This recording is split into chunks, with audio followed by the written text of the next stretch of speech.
So now let's see how we can work around with Value Propagate Filter inside of GIMP. So to do that, you need to go around onto filters, and then what you need to do is you need to go to distorts.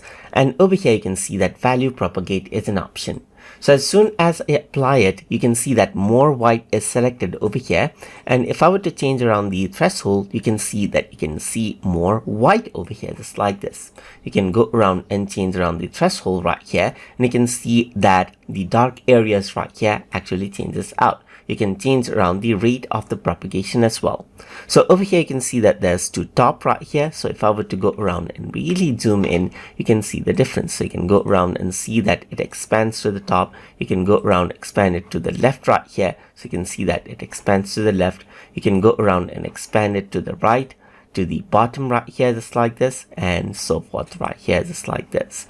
You can go around and then work around with value channel right here, just like this, to enable and disable and propagate alpha channel as well if there's any. So this is what you have, as you can see. We can also go around and go for, let's say, more black. So if I were to go around and change around the threshold right here, you can see that you get more black as you go around with propagate value right here. You can decrease and increase the value, and you can see that the result is much more darker.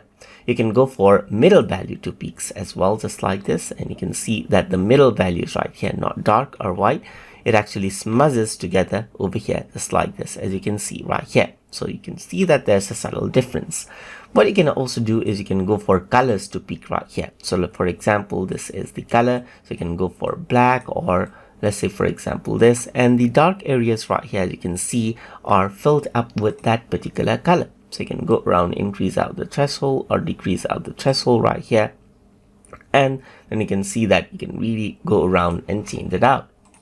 So the dark areas are affected, as you can see right here, and you can change around the propagate rate over here as well. You can also go around and then go for only color right here and utilize the selected color over here to propagate. For example, I can go around over here, and then let's say, for example, I can go around and then select out a particular color. Let's say, for example, if I were to go around over here, you can see that I can go around and select out a particular color right here. And then what happens is that that particular color will propagate. So you can see that this is what you have. You can go around and change around the lower threshold.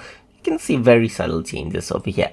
So over here you can see that if there's any opacity and transparency right there, then you can work around with those as well. But this doesn't really apply over here onto this. So propagation really goes around and multiplies out. It enlarges the pixels right here so that you see much more details. So if I were to go around for more white right here, you can see that, let me just go around, change around the rate. You can see that you get more white areas right here, while with dark you get more dark, and so forth. So that is how you can work around with Value Propagate Filter to expand out the pixels to make it more softer inside of GIMP. So I hope you guys learned something as always. And as always, please like, comment, share, and subscribe.